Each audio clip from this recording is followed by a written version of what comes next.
This has been standing here for centuries. The premier work of man, perhaps, in the whole Western world. And it's without a signature. Shocked.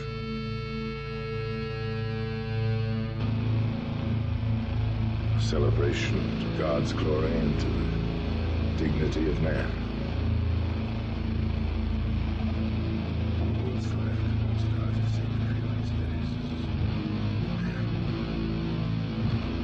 Naked, poor, forked radish. There aren't any celebrations. Ours, the scientists keep telling us, is a universe which is disposable. You know, it might be just this one anonymous glory of all things. This rich stone forest. This epic chant, this gaiety, this grand choiring shout of affirmation, which we choose, when all our cities are dust, to stand intact, to mark where we have been, to testify to what we had it in us to accomplish. Our works in stone, in paint, in print, are spared, some of them for a few decades or a millennium or two, but everything must finally fall in war or wear away into the ultimate and universal ash. The triumphs and the frauds, the treasures and the fakes, a fact of life. We're going to die. Be of good heart. Cry the dead artists out of the living past. Our songs will all be silenced. But what of it? Go on singing.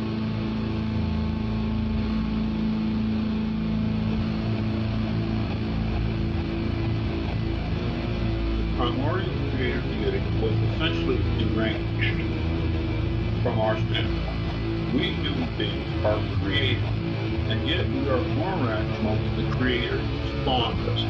And the whole evolution of the cosmos is away from blindness, destructiveness, and the pointless clashing together toward a coherency and a harmonious interrelationship.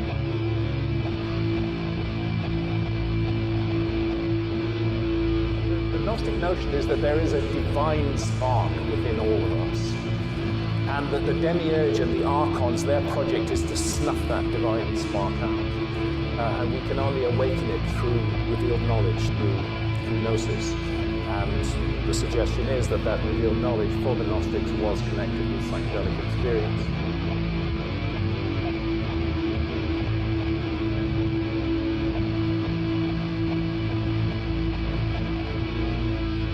But I think the rational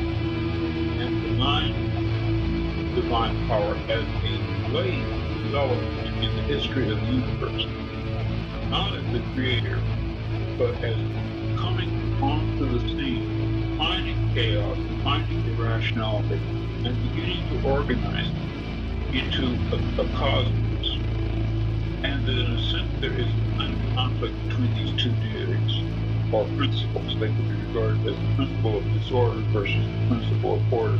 But primary condition of reality is disorder, and out of disorder, order forms.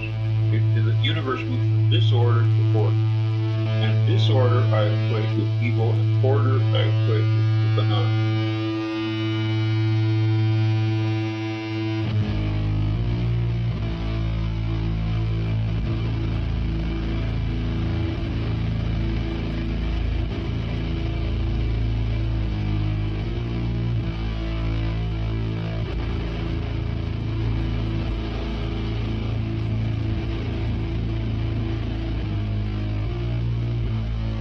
Beware the beast man, for he is the devil's pawn. Alone among God's primates, he kills for sport, or lust, or greed. Yea, he will murder his brother to possess his brother's land. Let him not breed in great numbers, for he will make a desert of his home and yours. Shun him. Drive him back into his jungle lair, for he is the harbinger of death. But then when you thought you were threatening your little egomaniac empire, your subconscious sent its id monster out again. More deaths, Morbius. More murder. And now this too? Harm my own daughter? And now she's defying you, Morbius. And even in you, the loving father, there still exists the mindless primitive. More enraged and more inflamed with each new frustration. So now you're whistling up your monster again, to punish her for her disloyalty and disobedience. Before the end of the age, this whole region will shake with loud thunder. The Archons will lament because of their fear of death. The angels will grieve for their human beings. The demons will weep over their times and seasons, and their people will mourn and cry on account of their death. Then the age will come, and they will be disturbed. Their kings will be drunk from the flaming sword and will wage war against each other, so that the earth will be drunk from the blood that is poured out. The seas will be troubled by war. The sun will darken, and the moon will lose its light. The stars of the sky will abandon their circuits, and loud thunder will roar from a great power above all the powers of chaos, where the firmament of the female is located. She had produced the first creation, and now she will put away her wise fire of afterthought and put on irrational wrath. Pistis Sophia will drive out the gods of chaos, whom she had created along with the chief creator, and she will cast them down to the abyss. They will be wiped out through their own injustice.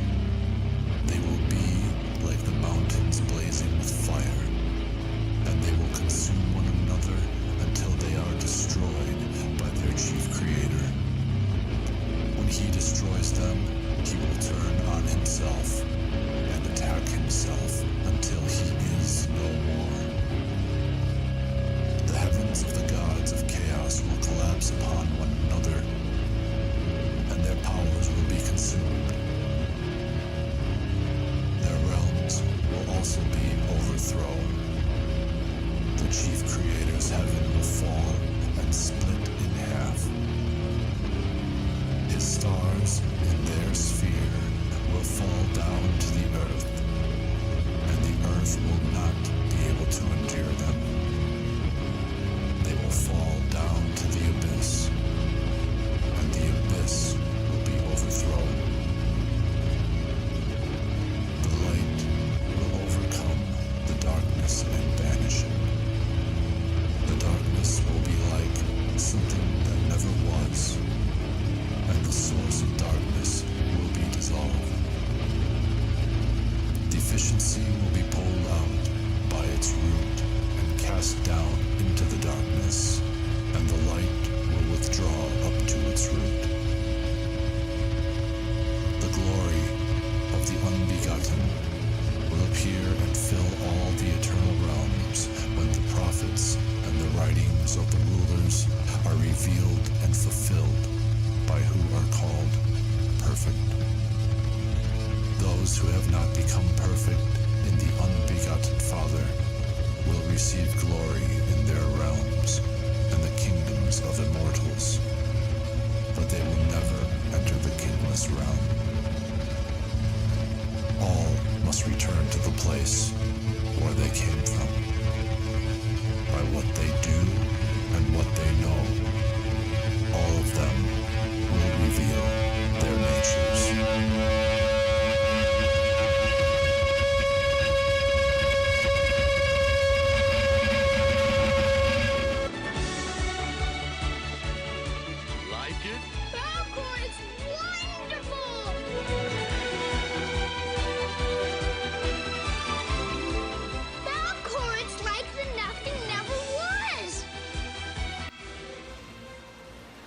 watch out for the bad guys. You have to just keep carrying the fire.